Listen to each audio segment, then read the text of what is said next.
party tonight! TV party tonight! Oh, we got nothing better to do than watch TV and have a couple of brews. Don't want to talk about anything else! We don't want to know! We're dedicated To our favorite shows! Oh, my tickets! Everybody loves Hippo Toad! Scary dog! Pearson and Blurnsball! Futurama! Good evening. You are listening to a Radulich and Broadcasting Premier Podcast TV party tonight. I'm your host, the mandated reporter, and frankly, I'm mortified, Mr. Mark Radulich. And tonight, our favorite shows are XPW Rebirth and House of Glory, Born Again, featuring the Amazing Red, the return of the Amazing Red, versus Will Ospreay, or as I called him to my wife, the New Hotness. Joining me is the indie wrestling sensation himself, Harry Broadhurst from the Kickoff. How do you do, sir? What's going on? Yeah, that 10 a.m. wake-up call wasn't working for me, man. So we have changed gears, and once a month, Harry and I, or as we like to call ourselves, the Indie Siders. Which one are you? Are you Hall or are you Nash? Which one do I get to be? I feel like since I'm probably the taller of the two of us, that would make me Big Kev. But you know, I don't know. You know what? I'll take on Hall. I'll be the drunk. I was about to say I definitely don't have Hall's drinking problems. No, that's fine. I'll take that one on myself in the on again, off again Hispanic accent. Anyway, so once a month, Harry and I are going to get together for these special TV parties, and we're going to start bringing you some indie wrestling hotness, man. Tonight's the return of XPW and House of Glory, and every month we'll go through the FITE archive. Sometimes it'll be one of the newer shows. Sometimes it might be an old one, because I'm gonna tie Harry to a chair and make him do Effie's Fear the Gay agenda at some point. So it's on my wish list. I actually like Effie, so you're not making me do anything. Fantastic. We'll have to figure out when we're going to do that. In any case, let's get into this tonight. So I just got a real question. We're going to start with XPW. In the initial run, or I guess they have the old episodes now up on YouTube, how much of XPW TV have you watched? Okay, so it's funny that you asked this, because I was actually going to give kind of a backstory here. Okay. Of all the independent wrestling promotions to get your start watching independent wrestling, for me, mine was XPW, believe it or not. Really? Okay. At the age of 16, high school Harry was circumventing the filters inside of the school computers and watching XPW TV on their website. Do you remember seeing? I don't remember which episode it is. I know the description of the episode, but like chronologically, I don't know what episode number. Did you remember seeing the episode where the bald front end manager of The Office threw Rob Black out, and then the follow-up episode where they take revenge on him? Do you remember that episodes? It's around the time that Rob Black loses control of XPW and then regains it. See, I was done with XPW by that point, just because of the fact that they had made my head hurt so badly from the booking up to that point. Okay, how early on did you give up on this? Because those are fairly early on. I was watching them in high school. High school for me ended in 2002. Robert Zakari left XPW's. I mean, he was still involved. He was just off screen. In kayfabe, lost control of the company, not when like Shane Douglas took over in real life. Yeah. Okay. Shane Douglas never took over in real life. I could have sworn he, like, when they were running those Pittsburgh shows. It doesn't matter. Anyway, the point I was getting at is I'm on those shows. That's me. So I was curious if you ever saw the episodes that I was on. I did not. Holy shit. Yeah. Did well, you? I go back to what I told. Go ahead. I go back to what I told you. The XPW stuff is up on the YouTube channel Cynical. So if you ever get a chance to go look, I'm going to at some point just to send you those two episodes. Did you happen to hear Pat and I talk about Dark Side of the Ring? I caught bits and pieces. Okay. So I'm not going to get into it now. We're going to get right into the XPW Rebirth show.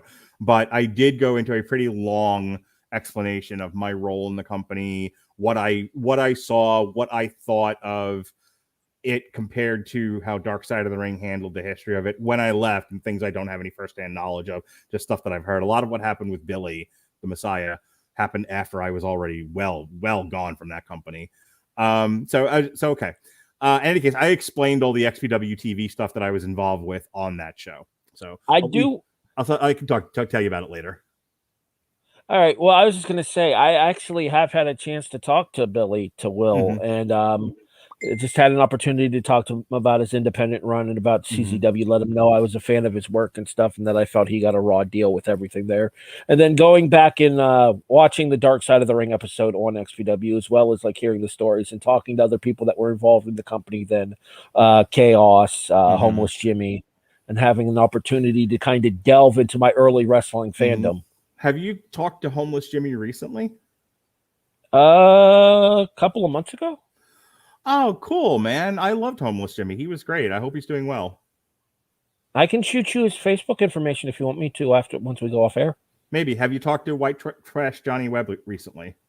I have not. I have not found Johnny Webb online. Okay. All right. Well, let's move on. So Rob Black has been talking about reviving XPW for a very long time now. He has like a podcast where he drops an episode daily. He might be dropping more episodes than I do.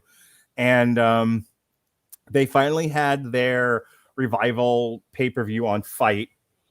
It was November 7th, so last weekend, and it took place in Rochester, New York at the Main Street Armory. We had Chris Kloss back on commentary. He is exactly how I remember him. And we don't have to go into each one of these individually, just go over these generally, but the pre-show match was Facade with Danny Moe versus Cheech. Any thoughts on this one? I like Mike. Facade, sorry. I had the opportunity to work with both of these guys before.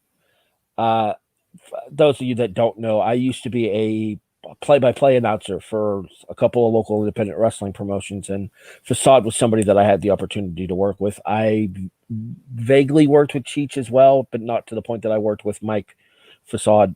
So I thought the match was okay. Obviously setting the tone early as far as their ideas for disqualifications, in which that there will be none with Danny Moe's involvement in the match, but it seemed kind of unnecessary to have that level of interference in a pre-show match, but I guess it kind of set the tone for what to expect a little bit later on. Yeah, I thought it was an okay match. I will tell you, as we get into the first round of their championship tournament, I was having the thoughts I was having about this show that I think were echoed by some people I've read in comments in different boards and places, was that it didn't really feel like an XPW show until it got really late in the broadcast. Like the early stuff, it kind of a cross between a lot of independent wrestling that I see, and like, you know, some of that is GCW, but it was feeling a little GCW-ish, which is not an insult. It just didn't have. XPW was something a little different, a little off the beaten path, and this kind of just felt like, if you didn't tell me this was an XPW show, I would have never have known. Early on. Generic super indie. Yeah, for sure. All right, so the first round of this tournament was Willie Mack and Matt Cross, TJP, who will also be making an appearance at the House of Glory show. Go ahead. M-Dude being the only guy from the original XPW on this card. Masada and Rhino. Chris Cross had to get his digs in there about Rhino and the Heatwave incident. I said it on the Dark Side of the Ring episode, and I'll say it again. The ring crew did not deserve to be beaten up by the actual wrestlers in the company. Just enough of that. And then finally, Brian Cage, currently wrestling for All Elite Wrestling, took on Casey Navarro. I thought so I'll tell you the one that stood out to me here was, because they were all okay matches. They were fine. I don't have a whole lot to say about this first round, except for this. I thought the booking for TJP and Bill Collier was like ass backwards. So Bill Collier is a big dude, and TJP, was one of the cruiserweights in the WWE. He's a shorter wrestler. I mean, he's short for the average wrestler. Meanwhile, TJP's psychology in this match was wrestling like he was Hulk Hogan. And Collier was selling all over the match for him. And the whole psychology was like TJP controlled the match until Collier got some. Collier ended up getting some hope spots in there, but then eventually he got beat in about 16 minutes and 28 seconds. And I was like, look, I get that you want TJP to go over into the second round, but Christ almighty, he's not, he's not Mike Awesome, for God's sakes. I feel like they were doing each other's psychology. All right, but I'm going to say to that is actually that's kind of original XPW era booking, though, if you think about it, because to me in this particular match, TJP kind of came off very Kid Chaos-esque. He did. I will tell you, like, just being in the locker room in XPW, a lot of those guys are around the same size. Like, the biggest guy we had was Jake Lawless. Big Dick Dudley were the two biggest guys we had. Everybody was about the same size. Alex Rizzo. Everybody else was about the same. Oh, go ahead. I'm sorry. No, I was waiting for you to finish. I was like Damian Steele, Messiah, Kid Chaos. They were all around the same size, and then you had some smaller guys like White Trash Johnny Webb, Homeless Jimmy, and Dynamite D. They were a little on the smaller side. So, the fact that Kid Chaos, was, I guess your point is, Kid Chaos being was usually wrestling some guys that were bigger than him, but he always got booked as the guy that had the upper hand for most of the match. I suppose that's true. Honestly, it's so long ago I don't remember. But yeah, you can finish your point. It just struck me as odd. No, I don't disagree, and especially with somebody with the potential of big time Bill Collier as well. Who is because we've only seen best known for the Pittsburgh area independent scene. Okay. So he's actually from my relative neck of the woods. I'm familiar enough with him. Mm-hmm. Think a lighter version of Big Cass. Okay, fair enough. Anything very similar? You'll notice a very similar body type to Cass. Yes, if I had blinked a few more times, I would have thought it was Big Cass. No, I think Big Cass might be taller. So, anything stand out to you in this first round? I really enjoyed Willie Mack versus Matt Cross. Mm-hmm. Is Willie Mack still wrestling for Impact? To my knowledge, yeah. I saw he was teaming with Richie Swann. Okay. To the Willie Mack thing, though, they did have kind of the storyline tie-in with Willie Mack legitimately being a fan at the XPW shows at the Grand Olympic and at the Pico Sports Arena and stuff. Like that's a shoot. He was legitimately there as a fan in the stands for those shows. He said as much in interviews himself before. Like going to the California independent scene is what made him realize he wanted to be a wrestler, and then he broke in the SoCal scene and obviously made his name in Pro Wrestling Guerrilla. That's really, really cool. That's actually a feather in the cap of the booking of this show, is that they got a guy who used to be a fan, has become a big time professional wrestler, is wrestling for presumably the third, not counting NXT, the third most well-known wrestling brand currently in operation, and him deciding, hey, I'm gonna lend what name value I have to this independent event. That is a really cool story. The other takeaway that I had from the first round is Rhino looked like he ate Rhino. It made me laugh because, look, Chris is a funny guy. Chris Kloss. Chris is a funny guy, and I don't want to badmouth him on here, but he, at one point, he said there was a couple times at the broadcast where I know Chris for a while they were trying to do like their own version of Joey Styles, so he did a lot of the broadcast by himself. Chris, I think later on would have somebody to work again, work opposite, and I always Larry Rivera. I always thought he sounded better whenever he had someone to play off of. And I could hear him kind of stumble and bumble his way through the broadcast at times. And at one point when Rhino, we all know Rhino, when he hits the spear, it's called the gore. And it's a piddly little detail thing, kind of the things I usually make fun of others for. But Chris botched it at one point. Like he said, Rhino hit the gore and he called it something else. And I was like, come on, Chris. Like, that's a gimmick. He just called it a spear. Yeah, I caught that as well.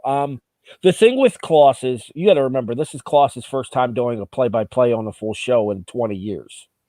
So his last gig was Klein Rock's MTV thing, right? The wrestle. Wrestling. I forgot about Wrestling Society X. That's it. Yeah. Okay, so that would have been circa 2000. That would have been 2008, 2009, somewhere in that ballpark. Oh gosh, I thought it was earlier than that. It was I was still married to my first wife when that was going on, so that was actually 2005. Oh, wow, damn! I didn't realize it was that long ago. All right, so this is Klaus's first time doing play-by-play on a show in 15 years. Would I have liked to seen somebody like a Juan Tastico or like a Larry Rivera there to help fill out the broadcast in order to give Klaus somebody to play off of? Absolutely. I think Klaus is Joey Styles. No, because I've always patterned myself off of Styles. In my opinion, Styles was the voice of my generation as a wrestling fan. So I want to ask you before we move into the next match, the next series of matches, what kind of, like, with your ear to the ground buzz, if any, if there's none, then you can just say none. But had you heard anything about the booking of this show? Because I think one of the things that struck me by the time it was over, and I was thinking about what I was going to say about it on the show tonight, was how I wish there were two things I wish I had gotten, and I wish there had been more guys from the first run of XPW. And I don't mean Sabu and Shane and Cronus, like all the ECW rejects. I mean like all of the XPW originals. I say this with no disrespect. Isn't Cronus dead? He may be. Now that you say that out loud. Well, first of all, I was saying I wasn't referring to any of the the ECW guys that came over. I'm not. No, I agree. What I'm saying is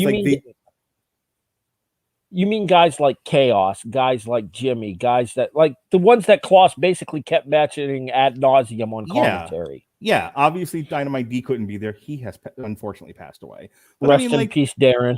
I mean, like there was no Damian Steele. No White Trash Johnny Webb, no Homeless Jimmy, no Pogo the Clown, no whoever played the Nazi. I do have a. You mean Tool? Whatever the guy's name was.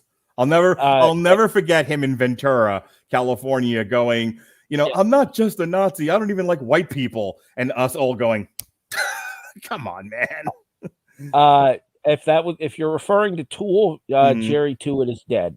Oh, is he? Okay. That was the guy that played the Wall in WCW.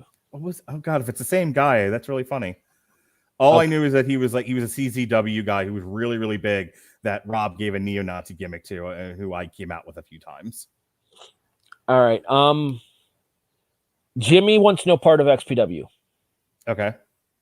Jimmy's involved in the group on Facebook, but he wants no part of being involved in the in the relaunch of XPW. Obviously, Billy's stance on XPW is very well known. Obviously, I was not expecting him to show up. Yeah. Guys like Chaos and stuff. See, I would think even if they did something like a tribute, like I respect Klaus for paying tribute to Lester at the start of the show, Supreme. Sure. Okay. I would have kind of expected maybe Chaos to make an appearance in order to do that. My biggest thing is I'm a little surprised that none of the XPW eye candy from the original run made any kind of an appearance. Like, I'm not saying that Lizzie's going to show up because that's Rob's ex-wife and that's not fucking happening. Let's be honest. Right. Well, what's her face that came out with Webb was just on the dark side of the ring. So she's probably Veronica Kane. No, or the other Jessica Darlin. Jessica Darlin, yeah. So I can't imagine Jessica being. She's probably persona non grata because she showed up on Dark Side of the Ring, which I know is probably a big explanation for why some people were there and some weren't. But I think the only other one that I can recall besides Veronica is Christy Miss, and she retired from all of that years ago. So I can't imagine he was going to get her back. She's raising a family. She wants completely out of the spotlight. Right, like that's what I'm saying. Like I wasn't surprised any of the girls were there. I just to reiterate. If we couldn't get the guys, if we couldn't get Damien or any of the guys that that have an issue with Rob back, I would have at least liked to have seen some footage. And I don't know if that was a copyright issue or not, but it would have been nice. Like that's what I mean by like this didn't feel like a revival; it just felt like a regular indie gig. Okay, so funny story about that actually. Okay, the XPW footage, the original XPW footage, to the last of my knowledge, is owned by the WWE. Are you shitting me? in the big Vision buyout that they did. Oh, that's fun. Okay, well, Thank you. That's why you're here, to explain all of that to me and our millions and millions of fans. The 3 people that give a damn about XPW. Yes. All right, let's move on. So the next series of matches, we had Vincent versus G Raver, which my thought about this match was, boy, am I glad G Raver recovered from his infamous ladder incident. He looks pretty good. And look, if you've seen G Raver perform in GCW, you kind of know what you're getting with him. I had no idea who this other animal was that he wrestled, but I enjoyed the shit out of this match. It's yet again time for indie inside knowledge with Harry. You actually do know who Vincent is, especially if you've watched Ring of Honor. Vincent Marcelli of the Kingdom. Okay. If I saw him and watched, it did not register. Matt Taven's group in Ring of Honor. Oh, that guy. Okay. So you say Matt Taven, It was Matt Taven, TK O'Ryan, and Vincent Marcellia. Okay, cool. I enjoyed this match, but I like a good dumpster fire death match kind of a thing. So, and this definitely...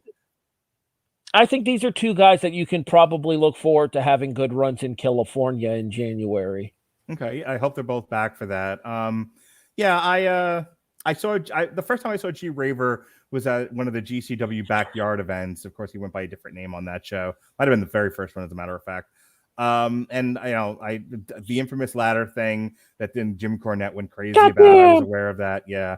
So that's what I know about him. But this was fun. This for the first time all show, this felt like something I could conceivably say was genuinely XPW. No, I don't disagree with that. And I think that they did enough within the confines of what they could do with the New York State Athletic Commission as well. Yeah, more on that. We'll get yeah, I was about to say there's a chairs match coming, which we'll talk about. After that, we had our second round here of the tournament. We had Willie Mack and Masada versus Brian Cage and TGP. I thought these were good matches. They both went 15 to 20 minutes apiece. And in both cases, I thought that, especially the Brian Cage TJP, if you're looking, if you're trying to find that mix of people who genuinely like wrestling and then people like garbage matches, the Brian Cage TJP match was a match you could have probably put on Impact or AEW, and it wouldn't seem out of place. So I thought these were pretty solid. Yeah, and I do appreciate the booking as well, with like the superstar versus the homegrown talent, like the AEW guy in Brian Cage against the, as we talked about, the guy in Willie Mack had grown up watching the shows. And not to mention, even though they didn't really talk about it, Chris kind of lightly touched on it when he mentioned the SoCal history for Willie Mack and Cage. Guys had an extended feud against each other in PWG as well, so they're familiar opponents. Anything about Masada of interest that you want to talk about? Other than the fact that he's a douchebag? Not really. Why is he a douchebag? Because he takes advantage of people that he knows he can take advantage of. Okay. And if you confront him, then he will back down. Okay, so he's a big puss. Got it. All right. So fun fact. Yes, sir. Don't know if you know this or not. Masada trained by Shawn Michaels. Interesting. We had Texas Wrestling Academy. He was actually on the early 2002 Ring of Honor shows. So I'm going to be honest, and for a good amount of this, I was into it. I was watching pretty closely, and then there's a part of the show that kind of lost me, and I was drifting and like looking at my phone. I was doing something else that distracted me. This is the match where that happened. The 2-on-1 handicap match of Silas Young and Colin Delaney versus Colin Delaney and Nick Ando. I'm going to lean on you for this one because I couldn't tell you what happened in this match if my kid's life depended on it. Silas got the win in the handicap match. He pinned Ando with the PG Waja plunge. Okay. Anything else about this match of note? Not really. I like Colin. I like Colin Delaney's gimmick, the new gimmick that he's apparently doing here. I mean, because Cheech was kind of similar, and him and Colin Delaney are a tag team on the Indies now, to infinity and beyond. Mm-hmm. And like they're both doing like these hipster douchebag gimmicks. All right. Like you saw like the fancy ass shirt that Cheech was wearing on the pre-show. You saw the velour tracksuit that that Colin came out in that basically Dan Mhm. Lambert ripped off for Full Gear last night. More on that Wednesday with Chris Bailey. Aw. All right. And now comes my favorite match of the evening. First of all, I think you know from our GCW backyard. There is Wrestling no 3, God. There is only Schlack. If anyone wants to know what to get me for Christmas, I need a Schlack t-shirt. I love Schlack. I was so excited to see him on this show. Anytime he wrestles that I am available to watch GCW or No Holds Barred, and he's wrestling. I'm so into Schlack. I took my son camping last fall, about a year ago, and Schlack wrestled in the opening match, Haku, and a No Holds Barred match, and I was watching it in the tent on my phone. That's fantastic. I actually have a Schlack story of my own. Go ahead. So I mentioned before that I did some stuff on the indies, a little bit here and there. One of the things that I did was the infamous King of the Death Matches 2018 for IWA Mid-South. I was the ring announcer for that show. Oh, were you? And did you ever see the hashtag fuck that filing cabinet on Twitter? I have not, but go on. It is a 3-way match from King of the Death Matches Night 2. It is Schlack versus John Wayne Murdoch versus Nick Gage. Mm-hmm. And Gage hits a choke bomb on a filing cabinet on Schlack. Mm-hmm. And nobody took the time to prep said filing cabinet. So one of the rods that holds the drawer went straight into Schlack's thigh. Oh. Like, we're talking full-on ambulance hospital trip and everything there. Ew. The blood puddle in the back from when he had the draining waiting for the ambulance is actually what's the discard on the DVDs. That's awesome.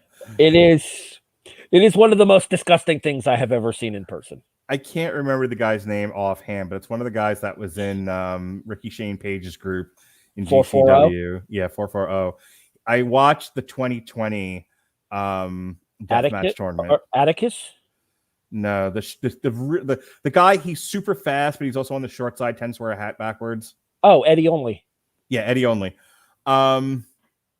Like good looking dude. Like he has this really good, almost like boyish good looks to him. If we're thinking of the same guy, and he's got a real good snap to his wrestling. He's just on the shorter side. You would never think he was a deathmatch wrestler. AIW student, actually. Is he really? Yeah. He wrestled in that, and I swear to God, I don't think I've ever seen, as much as I've watched death matches, I don't think I've ever seen that much broken glass in a ring before. It was insane the amount of light tubes they used in his matches. Wait till you get a chance to watch the NGI 6 from last night. Okay. Let's see if I get to it. Moving on. So Madman Fulton took on Schlack, and I was distracted with something, so I didn't exactly see how it ended. I know it was a no contest, and the New York State Commission end of the night, we're done with this, and Chris Kloss had an aneurysm. That's about all I remember. Chair shot by Fulton to Schlack. Schlack got busted open. Blood is an immediate stoppage in the state of New York. Okay. I'm assuming it was booked that way. I would imagine so, in order to take the piss out of the New York State Athletic Commission. Okay, fair enough. They got 7 minutes to do what they. I mean, again, if you're not, in one of the more liberal, and when I say liberal, I don't mean political, but liberal, that'll allow more stuff to happen in a ring.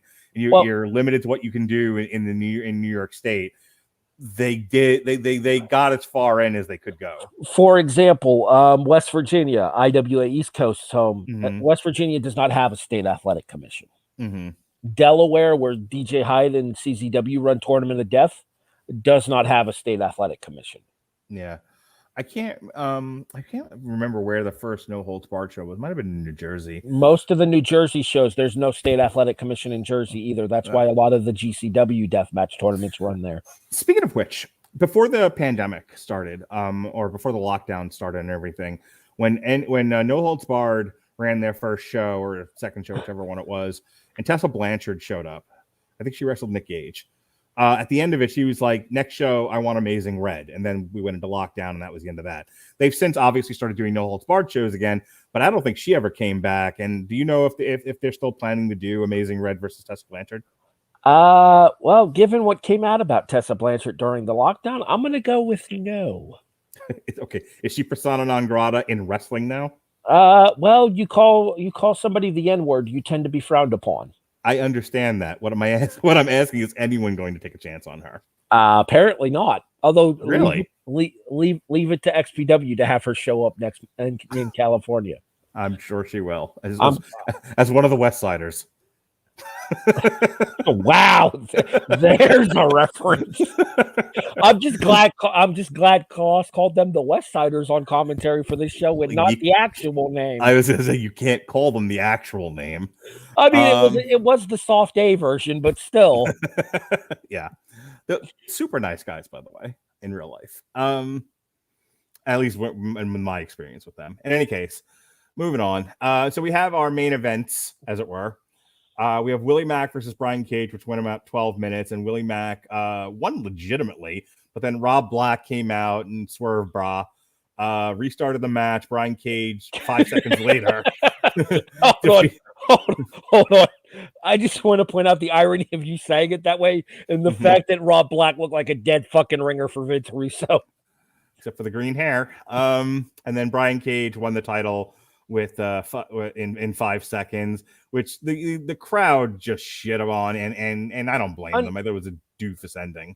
Okay, so my guess is this is going to be the launch of the new Black Army inside of the rebirth of XPW, which, I mean, if you want Cage as the face of the company, I guess I can kind of understand that, because they've always had somebody that had the ability to carry the company, as, like, take Billy, for example. Sure. Billy was a prominent face when he was the head of the company. Like, obviously he was a heel, but he was still out popping mostly everybody that he was in the ring with because he was so damn good. You know, it's funny. We got a comment here. I'll actually put it up on the show. So he goes, Rob Black screwed someone. The shit you said. and my only thing about that is God bless you, Fonty.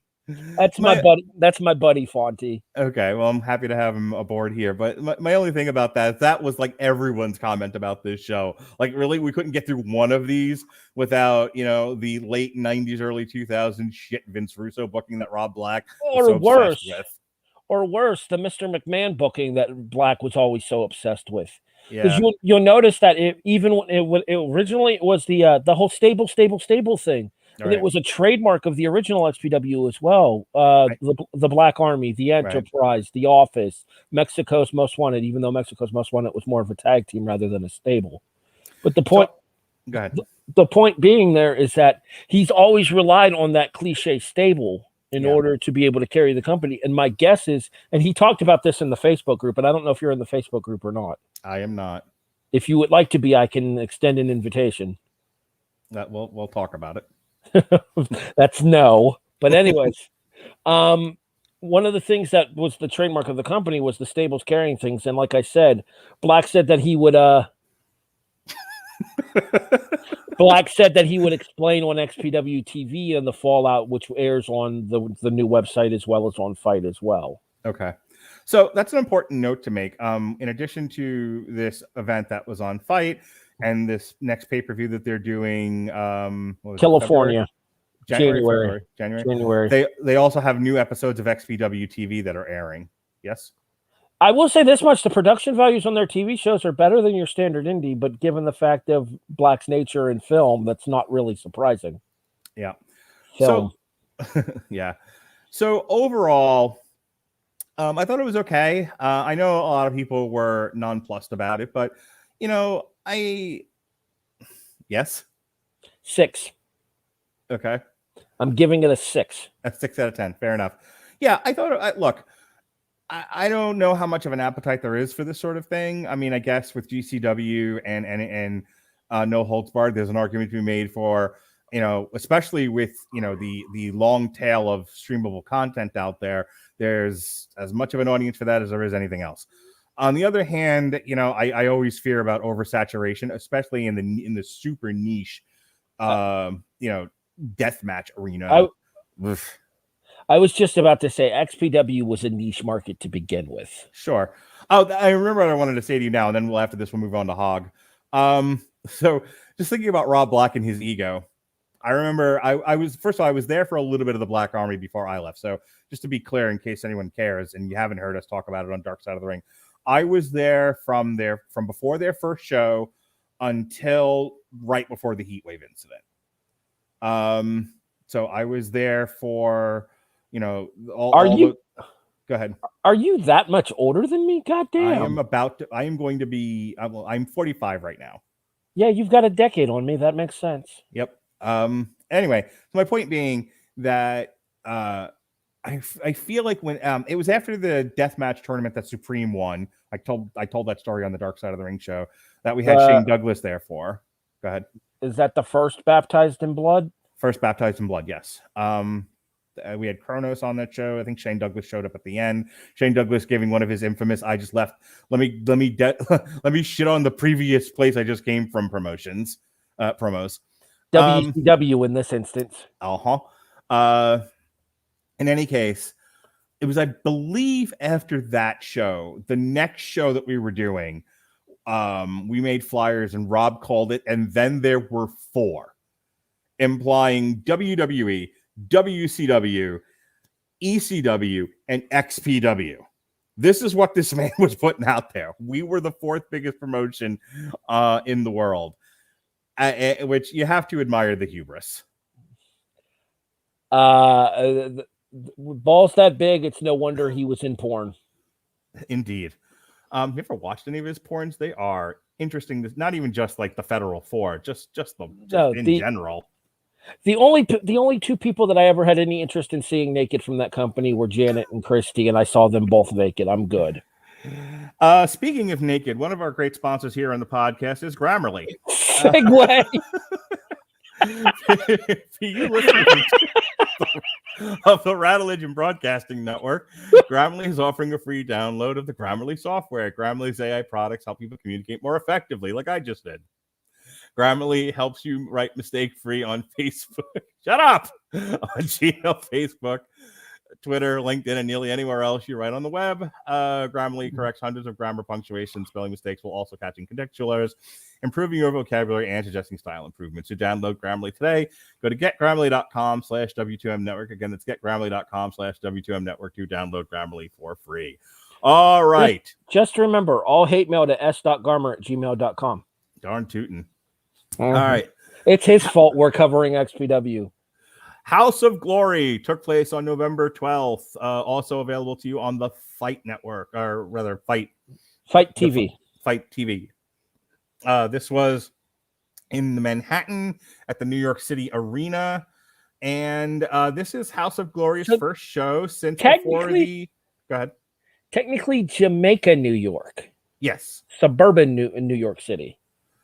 Oh, that's not suburban. Jamaica is part of New York City. Really? Yes. Jamaica. How big is that goddamn city? So not to get too much off track here, but New York City is technically 5 boroughs, of which Queens is 1. And Jamaica is just at the edge of Queens before you get into Nassau County, Long Island. Aha. So anyway, this geography lesson brought to you by Grammarly. Correct. This is the first House of Glory show since before the pandemic. December of 19. Yep. This is the first appearance of Amazing Red in however long that it's been. I had one question. Go ahead. I could have sworn Red worked a couple of GCW shows during the pandemic. I was going to say they said this was his return to wrestling. That's what I'm going. There is no way that's accurate. That's what I caught from the broadcast that I'm just parroting at this point. The other thing I wanted to talk about is, if you don't know what House of Glory is, this was the promotion started by Amazing Red, which is now owned by Master P, who makes you say, oh, na na na na na na na na. Are you telling me that we're Bowdy Bowdy and Rowdy Rowdy? Indeed. Where's K-Dog when you need him? My wife came home. She missed the whole XPW show. She was out, but she came home around the time that this was better starting. For it. Oh, of course she is. But she was like, "What are you watching?" And I'm like, "Oh, I'm watching an indie promotion that Master P owns." And she was like, "Na na na na," and I said, "Na na na na." And she said, "Okay, then." She's like, "I can't believe Master P is still a thing." And I'm like, "Well, apparently, he isn't wrestling." Your wife is a saint, for the record. That's what I think. Anyway, so tell me about House of Glory. What you know about it? What you know about Amazing Red? Just real quick. Well, obviously, my early exposures to Red are the 2002 Ring of Honor shows, and especially the Kung Fu sequence with Low Ki from Crowning a Champion, which was like the most talked about spot in professional wrestling when it happened back in 2002. Red then made his name in the X division in early TNA as well, along with his cousins, the SAT, Jose and Joel Maximo. Okay. A former multiple-time X Division champion, trainer as well, obviously the House of Glory school, but he's had an involvement with a lot of different people there. If I'm not mistaken, Sasha Banks credits Red as one of her trainers. Okay, cool. That's cool. And so, they talk about that on the show, that occasionally Sasha pops into the House of Glory school. How often is Master P directly involved in what's going on in House of Glory? Very, very limited to my knowledge. I think it's more of a money mark situation. Okay, is he still putting out is he producing any albums or anything? I hadn't heard of Master P since Make Him Say and his unfortunate involvement in WCW. Well, he is a no limit soldier. He thought he told you. Indeed. That does not answer my question. I honestly have no idea. That's fine. My actual watchings of House of Glory have consisted of this show. Gotcha. All right. So in our opening match, we had Ken Broadway defeating Rocky Romero. Rocky Romero is a name that rings out. Ken Broadway was actually in GCW during the pandemic. He did a lot of the Atlantic City shows. Okay, cool. He was feuding with Leo Rush in GCW. I know your opinion of Leo Rush, but yeah, I saw that. I like Leo personally. Anybody who can get Daniel Feischl interested in wrestling is cool with me. Fair enough. What do you think of the match? That needed more Daniel fight. Never mind. Honestly, I think Broadway has a good gimmick. The problem is his manager adds literally fucking nothing to his act. And that was evident. That was evident by the fact that when Broadway came back out later on in the show, we'll talk about it more in detail there, and the manager wasn't involved, Broadway came off as a bigger star by himself than he did coming up with the manager.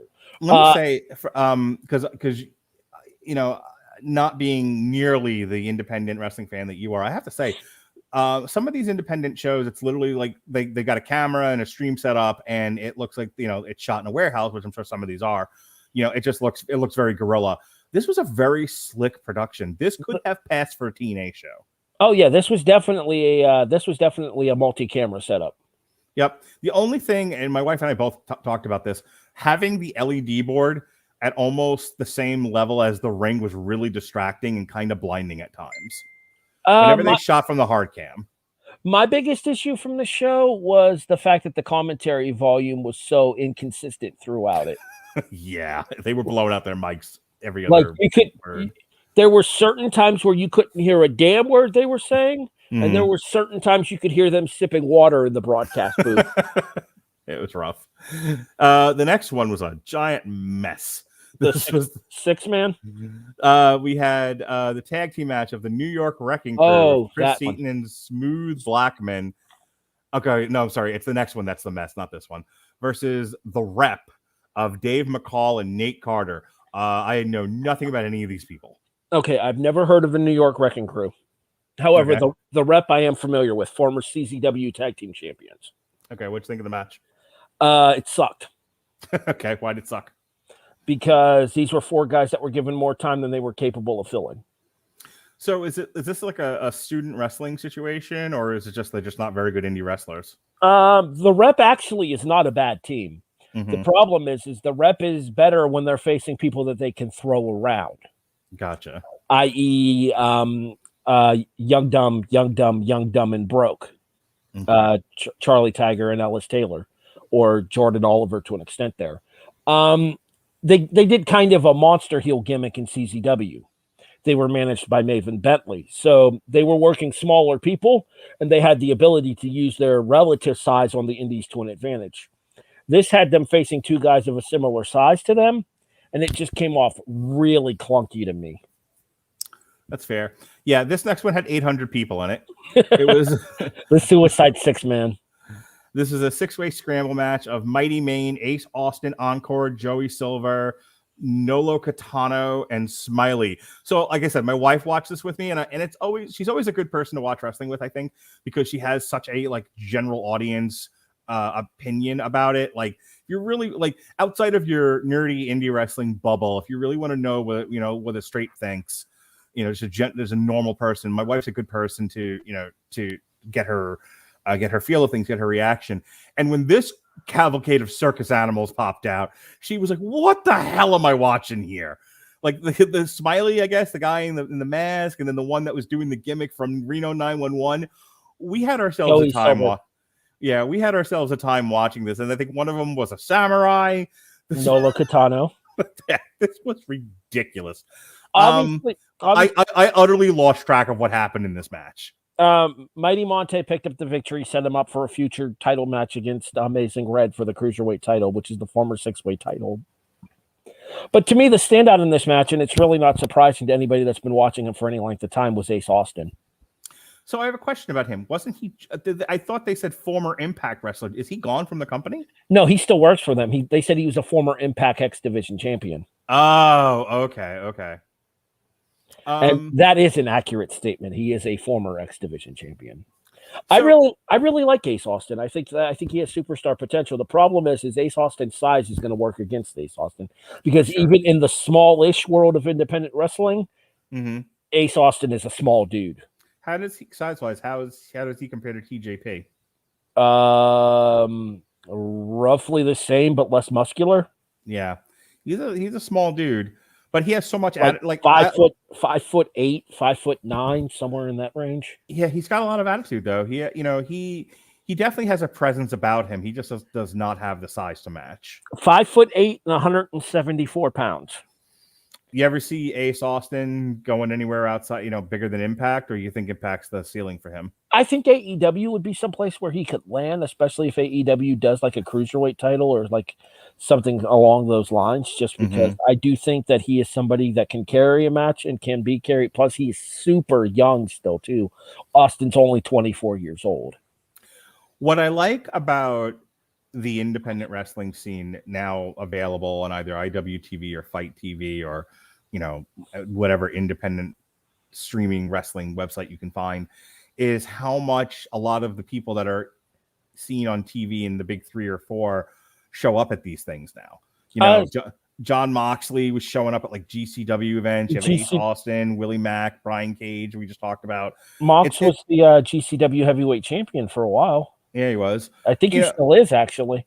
What's his face? Woo, woo, woo, you know it. He showed up in Matt GCW. Cardona. Yeah, and then the internet broke.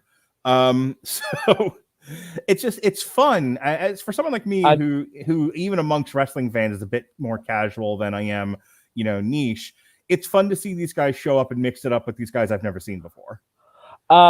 Cardona pretty much broke the internet when he dressed like Do-Rag Vince from ECW. I lost it. I could not stop laughing. I like the fact that a lot of these companies let their lesser known talent work these indie shows, and even some of their higher known talent too. Like we talked about the Tommy N thing earlier, and the fact that we'll see Tommy at the next House of Glory show. I think that might have been off air, but still. AEW letting Malachi Black work independent shows is pretty fucking big for a guy that was like the in thing on the indies before he signed with the WWE. Well, going back almost a year now, and they talked about it on Full Gear last night, how like Kenny Omega wins the AEW title and immediately goes to Impact, and then for a while there, he was the belt collector. He was showing up at like AAA shows. It was fun to watch Kenny Omega specifically wrestle. Not just because of the style, but because like you never know what show he was going to end up in next and win a title. Real quick to go back to our earlier comment, TJP is 2 inches taller, 7 pounds lighter than Ace Austin. Fair enough. All right, next match. Violet defeats Ivelisse. Why do I know the name Ivelisse? Ivelisse is the girl from AEW that won the women's tag team tournament with Diamante. She's also the Shine Women's Independent Champion. She was on Tough Enough as well. I think I know her from Tough Enough then. And Violet looks like she just got out of wrestling school, the way they were talking about her. No, she's been wrestling for about 2 years now. Okay. But I will say this much. This will be my unabashedly sexist comment of the show.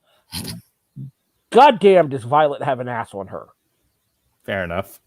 Like, I got in trouble on the earlier podcast. I said if The Rock and Gal Gadot had a baby and grew up to be a full-grown adult woman, it would be Selma Hayek. And would you believe I got called disgusting for that comment? Would you believe it? How dare you? I know. Life needs more Selma Hayek, though. But anyways, back to the Violet thing there. Violet's been starting to make her name throughout the independent circle now. She just recently wrestled Melina on a different independent show as well. Oh, wow. What show? Fuck. I'm gonna have to look that up. It's on her Instagram. Okay. I may have Instagram stalked her once I saw her on this show. I have a thing for Latino women, and she definitely struck my fancy. All right. So, what'd you think of the match? The match itself was solid. Nothing great, nothing blow away or anything, but solid enough. I did like the finish. The she calls it the Violator, that bridged Muda lock using the leg. Yeah, almost over the back of the neck. I thought that was a really unique finish as well. And seeing Evie tap clean on an indie show was kind of surprising to me because that's something that almost never happens for like a bigger star. Yeah, well, it's nice to see some of the big stars put over the new and rising talent. So agreed. All right, and in your main event, before the main event, we have Low Key who took on Charles Mason and TJP in a 3-way match for the HOG Crown Jewel title. I cannot believe how long Loki has been out there doing this. I was just about to say, can I just point out how fantastic Loki looked? It's too bad he's such a dick. Yeah, I was really shocked they put the title on him given the 3 people in this match. Well, TJP has other commitments, and if you believe the reports, might be having even more commitments soon. Okay. I don't know what the reports are, so. New Japan. Oh, okay. Really? Yeah, full-time New Japan run. So if TJP ends up going overseas for more work in Japan and stuff, then obviously we're going to see less of him here in the States, so it made sense to get the belt off of him. Key's one of those guys that still has that name recognition, even going back to his Ring of Honor run, going back to his TNA run, going back to his brief run in the WWE as Caval. Right. So Key has that name value, and Key, when he is okay, let me paraphrase. Let me preface this by saying that when Low Key is motivated, as he was in this match, because I thought this 3-way was really good. When Key is motivated, Key is spectacular. Yeah. The problem is when Key is not motivated, Key is garbage. After getting him off, he definitely wrestles with an attitude for sure. When he has one. I like this match though. I thought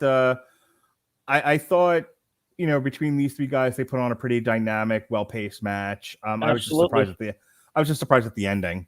So I was not surprised at all. I didn't expect TJP to retain. I honestly thought they were going to put the belt back on Mason, honestly, and then that's what I was saying. And then you could have set up for a singles blow off between Mason and Key, but I think they kind of set that up anyways because of the fact that Mason had the match won before the Ghetto Stomp. All right, and the whole reason I wanted to talk about this in the first place, and really the whole idea of doing these podcasts strictly on independent wrestling, came from my desire to see the new Kenny Omega, Will Ospreay, versus the return of the Amazing Red. And I've got to say, I liked Will Ospreay when I saw him, the bits that I've seen him in New Japan. I was kind of hoping this would be Will Ospreay, like, the doorway into like an AEW, like he's not going to go to WWE obviously. But I was hoping that this would lead to an AEW appearance, and it still might, it just didn't last night. But the other thing about it is I guess this is Will Ospreay coming off an injury, right? Neck injury sustained in the championship defense against Shingo Takagi. So what's his story with New Japan now? Is he still contracted to them? Quick question. Are you planning on watching Battle in the Valley? I almost was going to program that into this podcast, but we decided on just 2 shows, so I skipped it, but I can go back and watch it. Okay, then I won't answer your question. I'll let you be surprised. Just go ahead. It's okay to spoil it. Ospreay shows up at Battle in the Valley and challenges the winner of Okada and Takagi on night 2. is the idea to have him available. So, okay, before the pandemic, the word was New Japan wanted to make an impact in U.S. indie wrestling and was trying to establish, like a New Japan. NJPW strong. Yeah. Which is the whole reason they put the U.S. title on Jon Moxley, and then the pandemic hit, and that was the end of that. So I guess this is their reattempt. The thing about the NJPW strong is they do want more of an American presence. The issue with that, though, is Ospreay he was caught up in the fallout of speaking out. I don't know if you saw that or not. I vaguely remember. I know what I know what the thing was. That's why the WWE lost like 90% of their British wrestlers. Yeah, Ospreay was caught up in that for blackballing a female that accused one of his friends of abuse. Okay. So he got kind of caught up in that a little bit, and then conveniently caught a neck injury right afterwards. I'm not saying the neck injury wasn't legit. I'm just saying the timing was kind of suspect. So you think people might be a little cold on him right now? Maybe more time needs to pass? I think that there's a possibility that, especially when you consider his relative skill level, because I won't deny that Ospreay is an amazing wrestler, but I think there's somebody else that is at his level or a little bit better that's probably a better fit for AEW when it comes to the British wrestling scene, assuming that he's been forgiven for his trespasses. Which does lead to the question, who do you think, because New Japan really has this model of like people that either come from another place, go to New Japan to rehab themselves and then come out of it, usually end up in one of the big two. Right now, and I was thinking that was going to be Will Ospreay, but given what you just said, maybe not so much. So behind Will Ospreay on the New Japan roster, who do you think comes away from there and becomes the new hotness? Jeff Cobb. Jeff Cobb? Really? Look at the deep run that he had in the G1 Climax. I would if I knew that he had a deep run. He went all the way to the finals of Blog. He was in the Blog V final. Okay. Against Kazuchika Okada. Yeah, Jeff. I love Jeff Cobb, but But he looks more roughneck than he does, Kenny Omega, Will Ospreay type. I'm not saying that he has the body type, but he's deceptively athletic for a guy of his size. That's fair. And also doesn't have their boyish good looks. Well, consider though that he does have American exposure already too, though. Mm-hmm. Sure. With I think did he appear in an AEW show? He was as a henchman for somebody, a Jericho's henchman against, I think, was it Moxley? Maybe. It was a while ago. I do know that he also has mainstream American exposure in Lucha Underground as well as Montanza. I'll say, wasn't he also in Ring of Honor?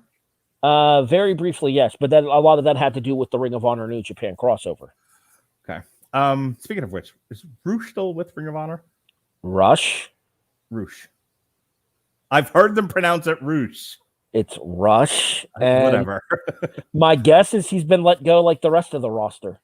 Okay. I didn't know if he was a part of that or if he was let go before that. I'm pretty sure that I've heard that he's probably going back to Mexico. Well, that makes me unhappy because if there was anyone other than Matt Taven, if there was only one guy in the Ring of Honor roster who I really wanted to see end up in the big two, it was. There's one person in the Ring of Honor school that I do think will end up in the big two still, and he'll probably end up in AEW, and that's Bandito. You sure it's not Rush? Let it go. All right, Amazing Red versus Will Ospreay. I was really looking forward to this. This was the highlight of my evening. Not as good as I wanted it to be. That doesn't make it bad. I have seen New Japan snappy wrestling, kick out of everything, go a million miles an hour match. I was kind of hoping that's what we're going to get with Will Ospreay and Amazing Red. We did not. It was more methodical than all of that. And so, again, not that it was bad, just not what I'd hoped. The best of the Super Juniors match was better. Okay. If you haven't had a chance to see that, it's worth. I imagine you have a NJPW World subscription. Yes. It's worth going back and checking out in the 2019 Best of the Super Juniors tournament. Okay. I couldn't give you a specific night, but I can look up that information once we're done with the show. Yeah, it's fine. But so what do you think of this match? The match itself I thought was good. I thought the finish sucked though. I get why the finish was what the finish was in order to protect Red before setting him up for Aleister Black or Malachi Black, Aleister Black, Tommy N, whatever you want to call him next month. I get that. The problem that I had there is it really deflated the crowd in the process. Yeah, if you want to send people home happy, that wasn't the way to do it. Like I don't even think that people would have minded Ospreay getting a clean pinfall over Red, even in Red's hometown. Mm-hmm. Like us, if you let them go out there, have a banger, and then even if you put Ospreay over clean with the the Os cutter would have been a perfect spot to put Ospreay over clean there. Mm-hmm. And then you could have a post-match attack by Ospreay, do a sign of respect, and then Ospreay attacks him with the hidden blade in the post-match respect angle, and then that sets up Red's match with the set up the Saved by Ken Broadway, the attack on Broadway by TJP in order to continue their beef, and then Ospreay sets up Red for Malachi for the Glory show in December. Overall, I had a fun, experience with this. I mean, not 8 out of 10. Cool. I'm excited to start digging into a little bit more independent wrestling now that I have a venue to talk about this stuff. I have a reason to watch it. That's how I operate. So, between the two shows, a pretty well spent night of watching wrestling, I think, and I'm excited to do this again next month. Go ahead. One slight problem that FITE needs to work on. Really? Because if I'm going to start complaining about streaming services providing pay-per-views, my top one is Bleacher Report. I hate that app. It sucks. Go on. Why don't you just wait until the next day and watch it on FITE TV like Tony Khan said? Anyways, it's already up on FITE TV. Are you serious? I thought that was only for international people. Nope, it's up on FITE for $50. Well, shit. The replay is up already on FITE TV. FITE, do us a favor. Edit your goddamn replays. There is no reason that the XPW show should have clocked in at 4 hours, 22 minutes. You were talking about on the pre-show. Yeah, if you don't think I was skipping a lot of that stuff and just fast forwarding through it. I had an agenda. Real quick, back to XPW. Whoever the backstage interviewer was for XPW, she was awful. Yeah, she was pretty terrible. All right, next month, Harry and I, us Indeciders, we'll be back again. Another late night recording. We're gonna do a TV party for Ring of Honor Final Battle and Beyond Wrestling Fight Forever. Give me 10 words or less on why we're doing the Beyond Wrestling show. Most unheralded indie company in the world. Okay, so it's not even who's on it so much as it is that's the hotness right now. The overall presentation for Beyond Wrestling has it amongst the best wrestling going today. But the more important question that everybody wants to know is when are we going to watch Effie's Fear the Gay agenda? I'll tell you what, we'll make it a double shot for Effie when in March, or I guess technically early April, when we do Joey Janela's spring break next year. Yeah. We'll do Effie. You're talking about the collective? Yes. Let's do the collective for WrestleMania. Yes. I'm going to put this on my calendar as soon as they announce dates. We have to do Effie's Big Gay Brunch, and then we have to do Effie's Fear the Gay agenda. And then we'll do, and then we'll also throw in Joey Janela's spring break as well. If you insist. We'll do 3 shows. I will promise you we'll do an extended TV party of 3 indie shows. Or if I can get you to watch the Bloodsport show, we'll just do 2 different TV parties. We'll do one. I might be able to be convinced to watch Bloodsport. All right, I think Harry. I said once a month for these, but for that reason alone, I'm willing to do this twice in 1 month. Hey, I would be good with bi-weekly for the indie shows. I love independent wrestling. I've been a staunch supporter. Actually, real quick, if you don't mind, I'd like to make a quick plug. Yeah, please go ahead.